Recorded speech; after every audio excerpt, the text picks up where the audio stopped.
Olá, o meu nome é Vivian, sou farmacêutica em Portugal e achei muito interessante convidar o Dr. Gustavo Alves, doutorado em farmácia e biotecnologia, tem uma pós-graduação em farmácia hospitalar e trabalha na investigação do Alzheimer.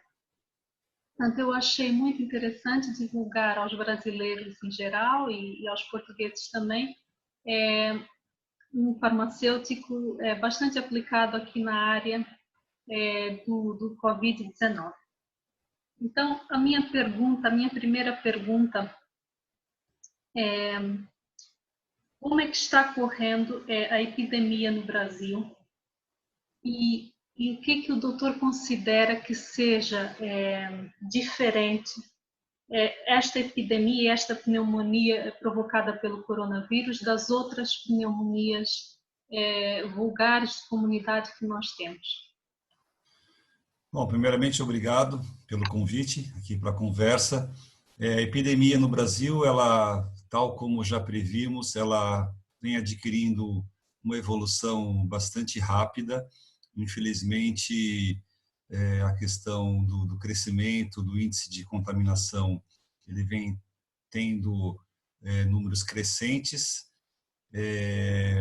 No princípio, algumas cidades e alguns estados tomaram decisões rápidas no sentido de reduzir aglomerações e de promover o isolamento das pessoas, mas infelizmente não houve uma sintonia entre os governos estaduais e o governo federal que não acredita que o isolamento seja importante, ao contrário do que afirmam todas as autoridades, e isso acabou gerando um certo descompasso aqui para nós. Nós temos hoje, nós temos, por exemplo, no estado de São Paulo, que é o maior estado da União, nós temos 97% dos leitos do sistema de saúde público ocupados e 95% dos leitos do sistema privado ocupados, ou seja, acredita-se que em 15 dias, é uma estatística de ontem, a gente entra em colapso no sistema de saúde do maior estado do Brasil. Essa doença, o Covid-19, SARS-CoV-2, né, a gente tem falado muito Covid, mas é importante lembrar a todos que existem 7 tipos de coronavírus, os 3 últimos de impacto mais importante na questão epidêmica, que foi a SARS em 2002, 2003, depois nós tivemos a MERS em 2012, que é aquela que é do Oriente Médio, e agora recentemente o SARS-CoV-2. O que difere dos outros, embora tenha uma baixa letalidade, tem um alto índice de transmissibilidade, ou seja, uma doença que transmite muito rapidamente, através de várias formas, principalmente aquelas relacionadas a contato por superfície, contato mãos, também os aerossóis que são produzidos na conversa, ou no momento em que a pessoa espirra ou tosse.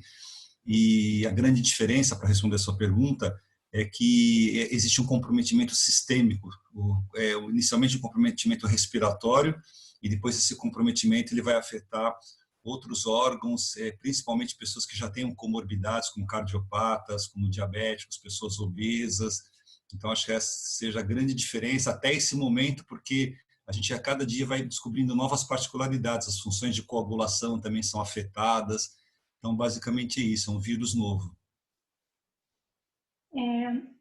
Realmente, em relação também ao tempo de incubação, que são aproximadamente 9 dias também assintomáticos, também acho que contribui para a propagação. Não sei se o doutor concordará comigo, não é? Naquele momento em que as pessoas estão assintomáticas, circulam e propagam o vírus de uma forma muito silenciosa e contribui muito para a propagação, eu acho. Também é um dos fatores. Não sei se o doutor concorda comigo.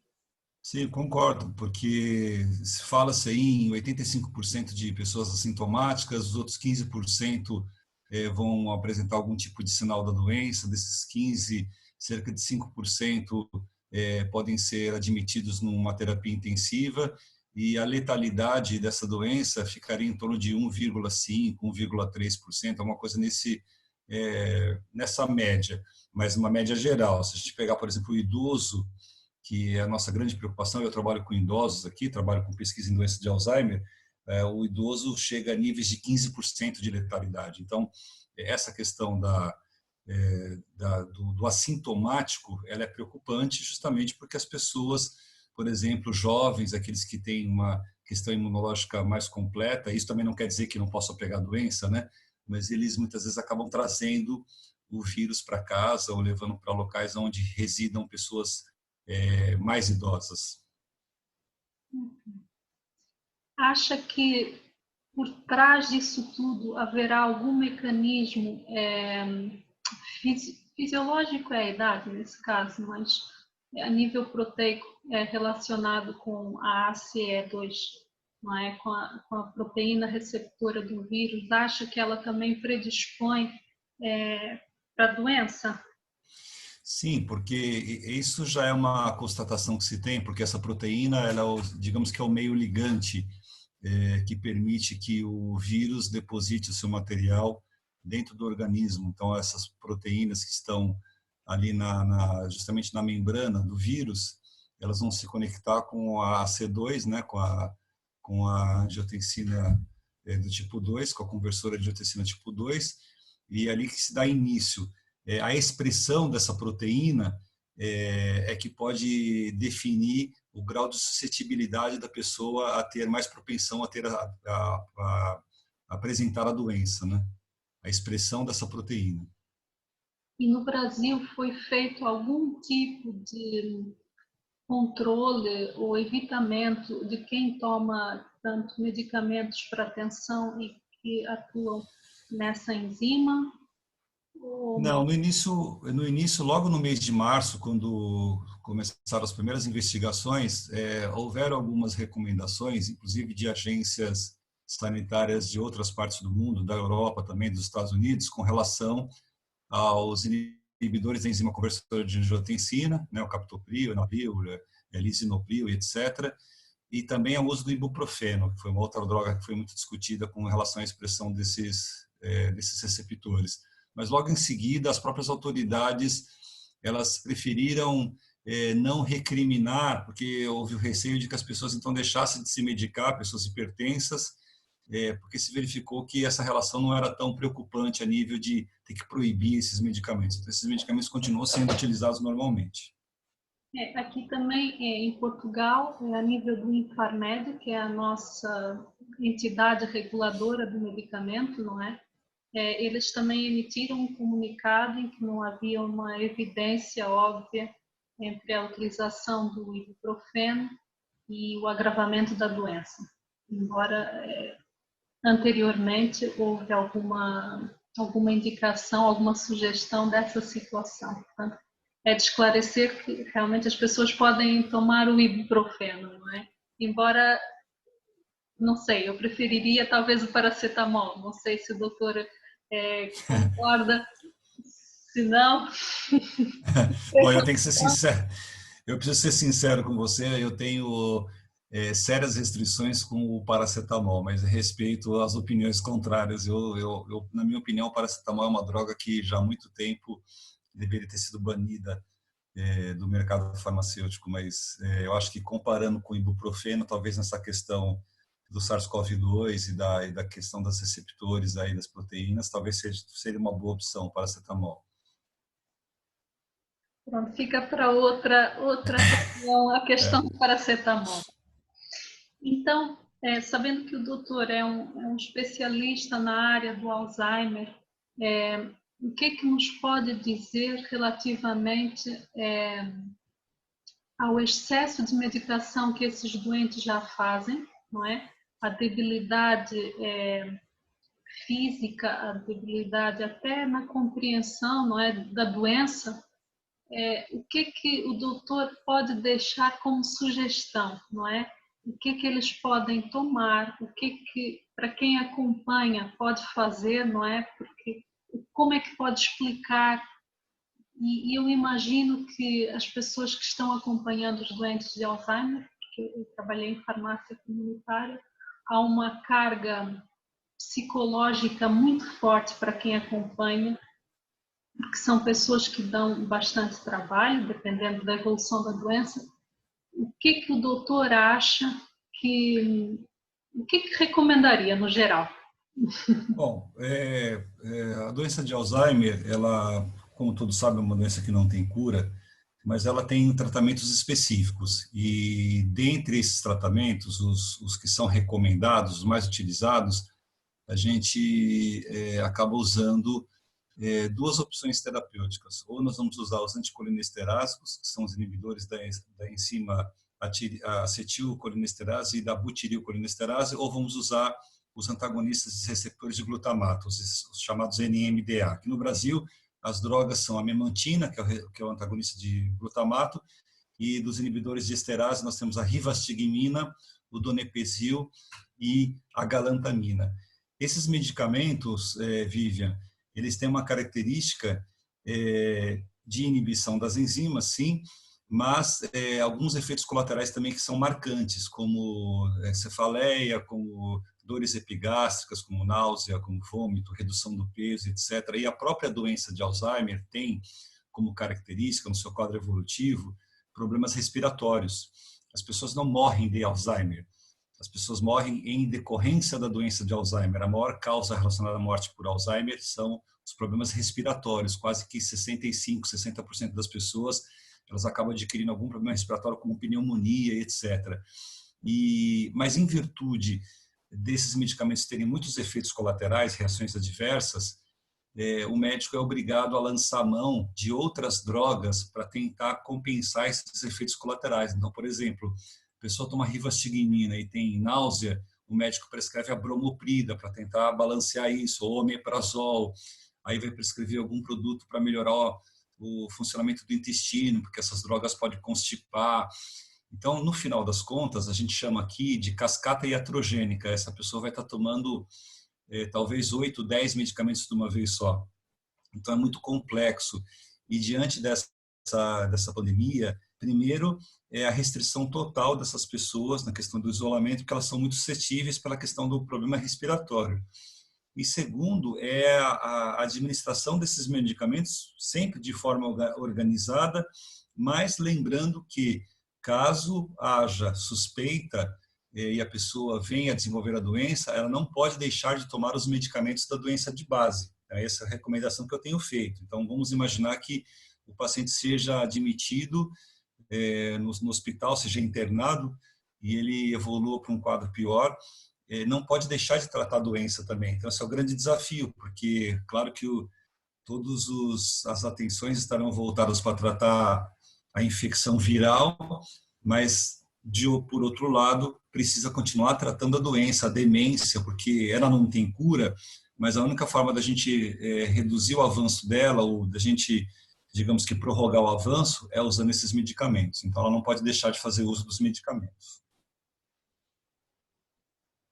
E em relação à parte psicológica dessas pessoas e dos que acompanham, isso, eu não sei se o doutor pode falar, se sente muita vontade nessa situação, mas realmente como é que se explica para um doente de Alzheimer, por si só já tem algum grau de desorientação, toda esta situação, como é que podemos abordar isto? É muito difícil, né? Normalmente, isso vai depender muito do nível da progressão da doença. Se a gente pensar no doente de Alzheimer em nível leve, que é aquele primeiro estágio da doença, ele tem alguma compreensão, sim, ele consegue entender algumas coisas, ele, de certa forma, ainda preserva um pouco da autonomia e da independência dele. Então, nesses casos, a gente precisa usar alguns recursos lúdicos aqui no sentido de um pouco de fantasia, um pouco de palavras mais rebuscadas, entende? Fazer uma coisa um pouco mais, eu não diria fora do real, mas alguma coisa que seja mais fácil para ele compreender. Caso já tenhamos uma pessoa numa fase moderada, numa fase mais avançada, aí é muito difícil, porque ela não tem a capacidade cognitiva de absorver ensinamento de aprendizado. Então, mesmo que você vá lá, faça alguma coisa muito lúdica, explique, depois de alguns minutos ou até segundos, ela já esqueceu o que você falou. Então, eu diria que, nesses casos de pacientes com Alzheimer, isso vai funcionar muito nos estágios iniciais. Nos outros estágios, vai depender muito mais de nós, de quem cuida. E você falou uma coisa muito importante na pergunta anterior, que eu acabei esquecendo de fazer um comentário, que é a questão dos cuidadores, as pessoas que cuidam dos doentes de Alzheimer. São pessoas que existe até a doença dos cuidadores, né? Porque o cuidador ele sofre muito ao tratar uma pessoa. Só quem tem um paciente, um parente com Alzheimer em casa, sei lá, a mãe, o pai, um parente próximo, o marido, a esposa, sabe o que é cuidar de uma pessoa com essa doença. É muito duro, né? Muito doloroso. Olha, doutor, aqui em Portugal nós penso que estaremos no bom caminho. Eu gostaria até de partilhar aqui o meu ecrã. Deixa-me ver aqui.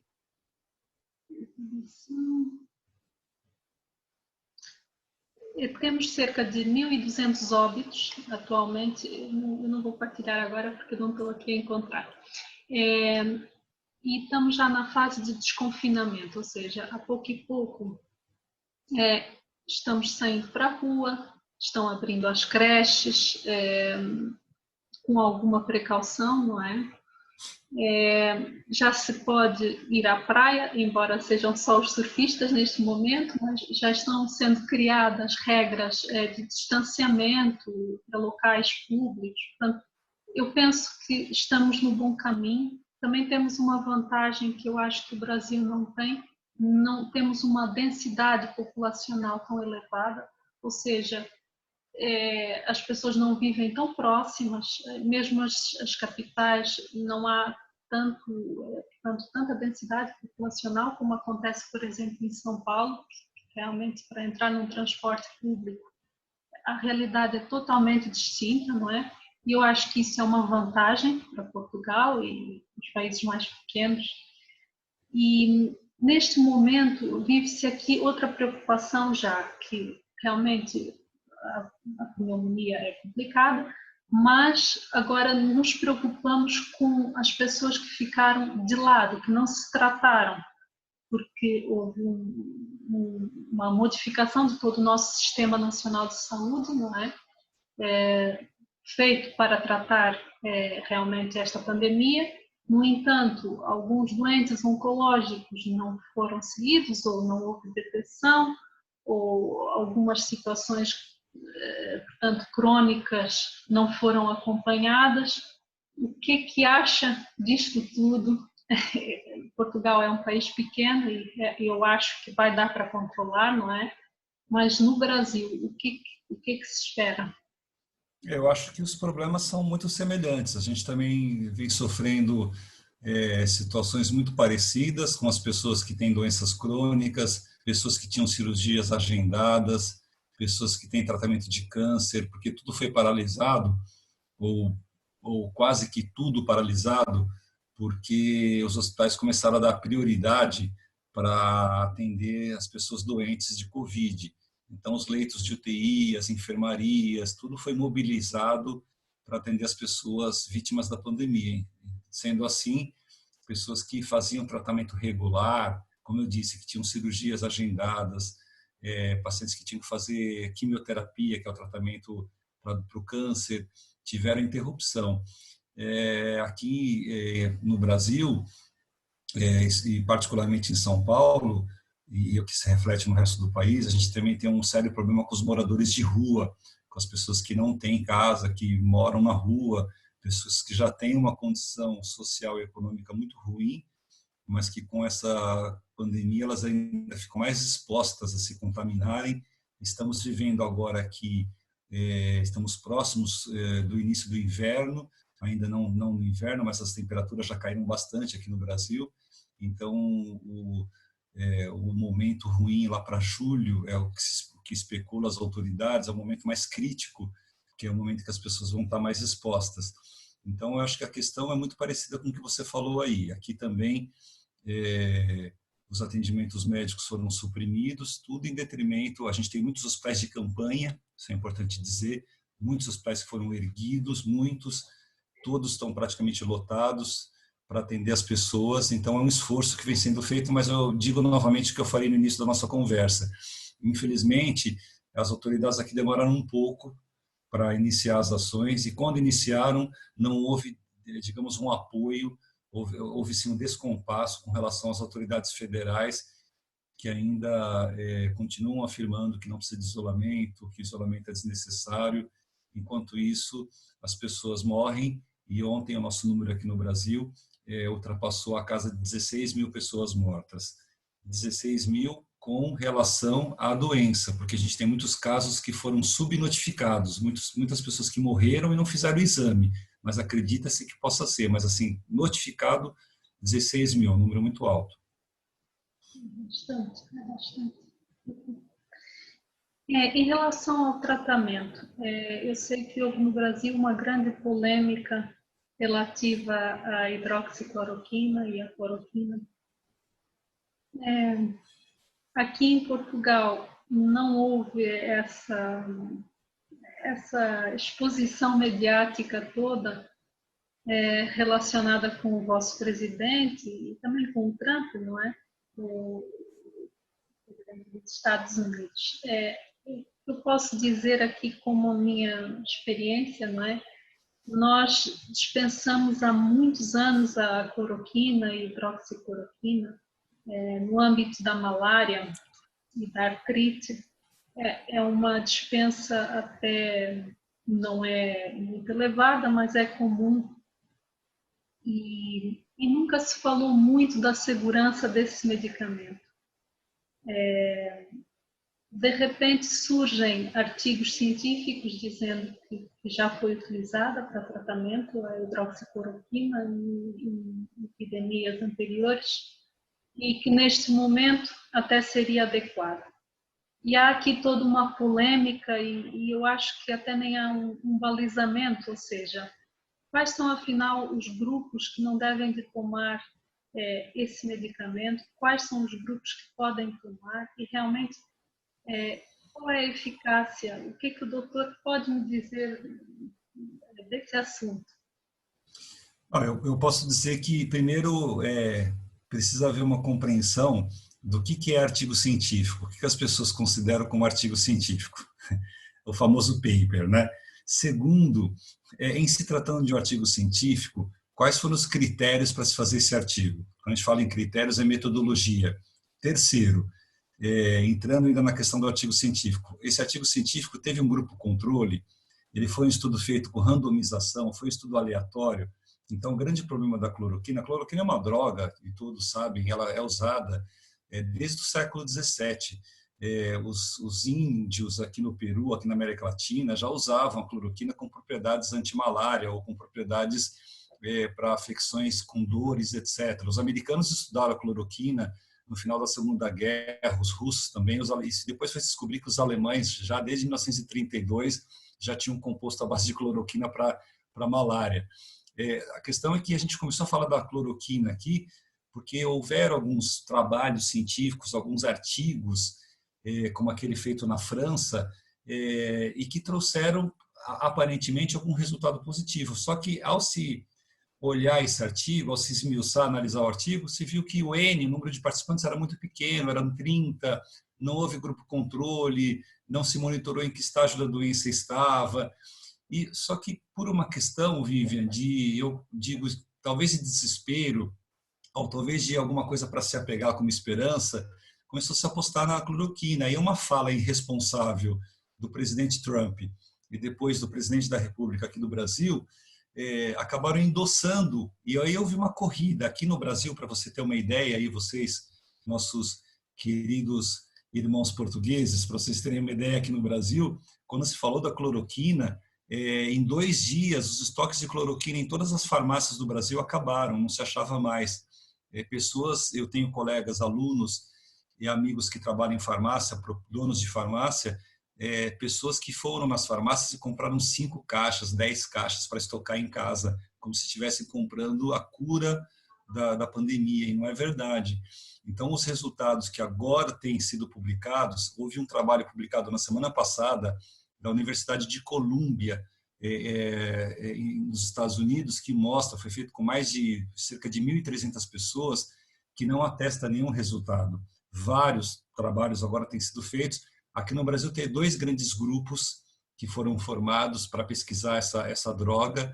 um grupo que é coordenado pela Fundação Oswaldo Cruz, pela Fiocruz, chama Grupo Solidariedade, e um outro grupo que é formado por grandes hospitais como Sírio-Libanês, Albert Einstein, HCOR e outros hospitais.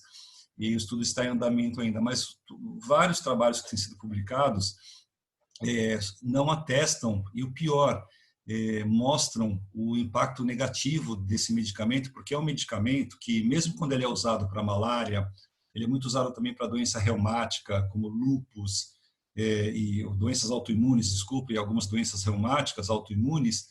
Mesmo assim, tem que haver um controle, porque os efeitos colaterais, eles são importantes. Os mais importantes, por exemplo, você perguntou que tipo de paciente? Pacientes cardiopatas, e vamos pensar que a SARS-CoV-2 afeta muito idoso, e muitos idosos são cardiopatas. Então, paciente cardiopata que faça uso desse medicamento, da cloroquina ou da hidroxicloroquina, eles poderão ter problemas de arritmia cardíaca, aumento do intervalo dos estímulos elétricos, que é o intervalo QT, né? Exatamente. Além de retinopatias, além de problemas de pele, que são muito comuns, alguns problemas gástricos. Então, as restrições têm preocupado muito, e mesmo que, e não é nem o caso de dizer que tem restrições, mas o remédio tem efeitos. Ainda se ele tivesse efeitos, como que resolvendo o problema, teria aquela questão do risco-benefício, né, que nós farmacêuticos conhecemos bem. Mas não é nem risco-benefício, porque não tem ainda, infelizmente, até esse momento, não se mostrou eficaz. Eu acho muito difícil que um remédio, olhando do ponto de vista farmacológico e químico, eu acho muito difícil que um remédio com uma propriedade totalmente diferente de atacar um vírus, ele consiga ter sucesso.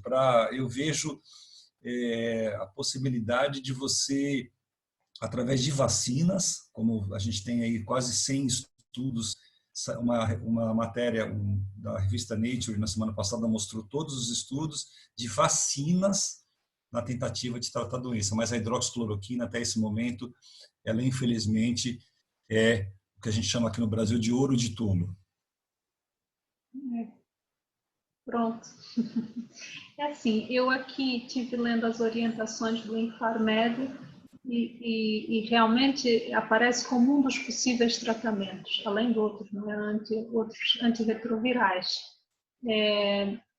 Também está descrito que a OMS está em estudos, não é? Em relação à hidroxicloroquina, assim como os outros fármacos. Eu penso que também no meio desta situação, não é, seja difícil fazer estudos muito controlados, não é?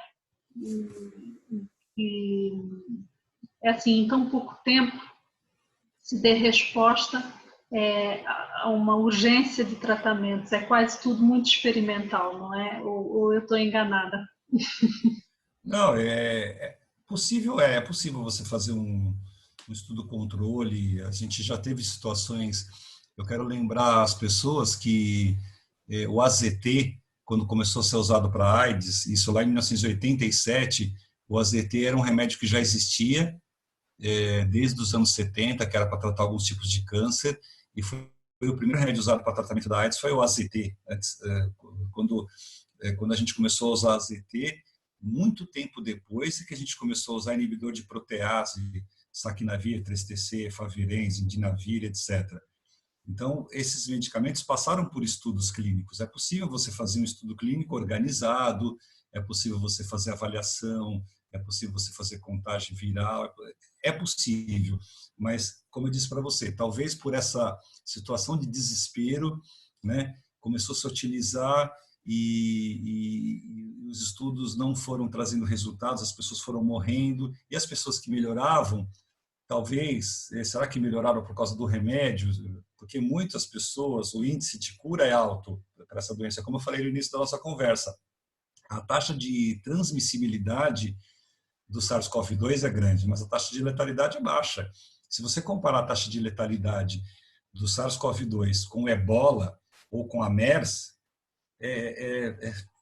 são dimensões muito diferentes. Se nós tivéssemos uma mesma letalidade do SARS-CoV-2 semelhante ao Ebola, o Ebola é 40% de letalidade, 40%. A MERS é 30%. Você imagina se essa doença, o SARS-CoV-2, matasse 30%, igual a MERS, que foi aquela do Oriente Médio, dos Emirados, Oriente Médio, exatamente. Nós teríamos dizimado a civilização humana em 3 meses. 3 meses não teria mais ser humano no mundo, com 40% de letalidade. Então, ainda que tenha uma letalidade baixa, mas eu acho que, nesse momento, não é nem o eu acho de achismo, né? As pesquisas não aferem o uso da hidroxicloroquina. Tomara daqui uma semana, um mês, saia alguma coisa revolucionária e diga, não, pode usar, mas nesse momento não. Olha, eu acho que é tudo. Eu gostaria de falar mais tópicos, né? Por exemplo, a parte econômica, até que ponto, mas isso talvez deixávamos para os economistas, que realmente é uma preocupação, não é? Temos que fazer aqui um balanço entre morrermos de fome, não é? E vivermos com a doença, não é? Porque o confinamento, em termos econômicos, não é uma coisa que vá dar para ser sustentável durante muito mais tempo, não é? E aqui em Portugal, no fundo, o que se pensa já é o vírus existe, vai continuar existindo, a gente não sabe até que ponto, não é? até quando, e pronto, esse é um fato. O outro facto é, nós temos que trabalhar, não é? E nessas duas realidades a gente tem que arranjar um meio termo. E aí entra muito a criatividade dos profissionais de saúde, que eu acho, em concertação com os políticos, não é? Tem que dar uma resposta para essas duas realidades. E nós aqui em Portugal temos transformado muito a realidade das coisas, temos espaços no supermercado marcados, os farmacêuticos atendem com um painel de acrílico, os cabeleireiros têm equipamentos de proteção, portanto, há toda uma nova realidade. Eu não sei, sinceramente, até que ponto até quando é que ela se vai manter e se conseguimos viver dessa forma, não é? Então, é difícil até orientar as pessoas. Nós, como profissionais de saúde, muitas vezes até somos questionados mas até quando é que isto vai durar? Eu já não aguento mais. São as perguntas que nos fazem, não é? Quando é que eu posso sair e ter uma vida normal? Eu não sei responder. O doutor sugere alguma coisa? Acha que vai ser possível vivermos assim? Eu tenho certeza que nosso conceito de vida em sociedade, ele vai mudar. Isso não tem dúvida. Depois dessa pandemia, que não é a primeira, né? Não foi a primeira e não vai ser a última. A gente teve outras. E assim como nas outras que nós tivemos, há uma mudança, né? Uma mudança de cultura, uma mudança de comportamento. Isso aconteceu quando nós tivemos a peste negra, lá no final, lá no século XIII, que marcou praticamente o final da Idade Média, o início do Renascimento. Então foi uma mudança grande na cultura. Tivemos isso também agora recentemente, no começo do século XX, com a gripe espanhola. Só que hoje, pelo contexto atual da nossa vida globalizada, das mídias digitais, do celular, etc., sem dúvida alguma que os efeitos que vão ser produzidos vão ser mais sentidos, eu acredito, porque as aglomerações, porque essa questão talvez dos valores, a gente espera, né, que a gente mude um pouco o nosso conceito de valores, talvez dando importância realmente a coisas mais importantes, né? Eu acho que também a grande mudança, que uma coisa que você citou aí, é a forma de trabalho. A gente vai perceber, por exemplo, que as empresas vão começar a ver ou constatar que as pessoas podem trabalhar em casa e ter o mesmo resultado que trabalhar no escritório. Então, talvez reduza o número de pessoas nos escritórios.